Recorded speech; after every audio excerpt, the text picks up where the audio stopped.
Hello everyone, this is going to be my Stamina Templar build for the Higher Isle DLC patch.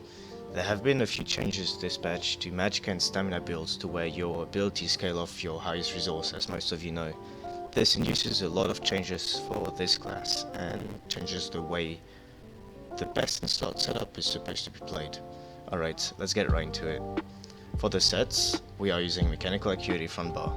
This hasn't changed because this set remains as one of the strongest offensive sets in the game for Templar and is still incredibly good to the point where it's better than deadly, it's better than spell or weapon damage sets, and it's absolutely incredible. For our bug bar set, we're using Rallying Cry, which is one of the new sets. This gives you weapon and spell damage and critical resistance, and with a value that reduces according to how many members you have in your group. This set is the strongest set in the game right now for PvP. It's absolutely incredible, to the point where it absolutely needs to be nerfed. Basically, this by itself carries your defense against most players and basically prevents you from getting bursted ever. The only things that can kill you are people who run high pressure builds, and Templar is one of the most resistant classes to pressure. So with this setup, this patch, you're going to be incredibly tanky, which is what you want to be. We're also using 1-piece Trainee, 2-piece Balog as always, and Malkin. For the traits, 2 Bloodthirsty, 1 infused with 3 spell damage enchants. 1 infused to Bloodthirsty's best in slot for damage on Templar, with 1 reinforced on the heavy chest piece, 4 well fitted, and 2 divines, with 5 medium, 1 heavy, and 1 light with the belt.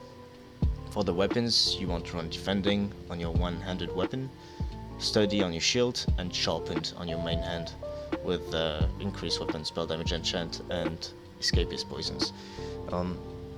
As you may have seen, we're using spell damage this patch. As I said, skills now scale on your highest offensive attribute. So the reason why we do this is because there is a passive in the Templar skill lines which is called Illuminate, and this increases your spell damage by 10% for 20 seconds whenever you use Living Dark or Power of the Light. And yeah, this means that you want to use spell damage simply because you're going to get a higher value, higher damage with the exact same build. As you can see, this value will shoot over 6k when you have both Rallying Cry and your weapon damage enchantment up, while using 2 Bloodthirsty and a crit build, which is insane.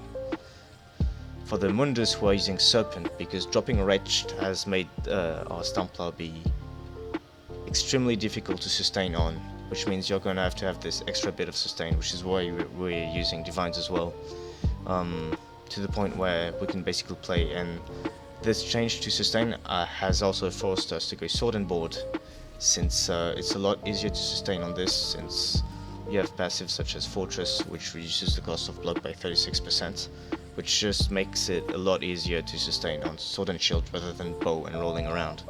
But we're running 4 well fitted simply because we still need to be able to dodge roll, because we had to drop our snare removal, shuffle, for elude, as you can see here.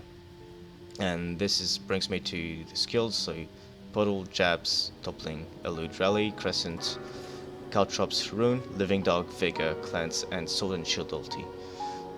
We basically are lacking bar space. We would like to be using skills like Camo, we would like to be using skills like Race Against Time on this build, but sadly we can't, because we only have 5 skills, so you have to go Elude. But it's still really good because Elude has almost double the duration of Shuffle, which makes it a lot easier to sustain, since you only have to cast it once every like 40 seconds. But you're still going to be relying on a few dodge rolls here and there when you have to get out of sticky situations, such as fighting mag decays or necros. For the CPs, we are using Ironclad, Mastered Arms, Duelist rebuff, and Biting Aura.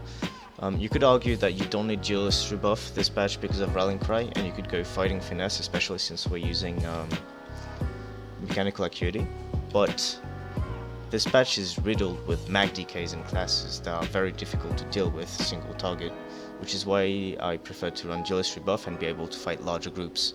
When you try this build, you're gonna realize that you're able to fend off a lot of players at once and still deal high damage, so it's a personal preference to go duelist buff for me.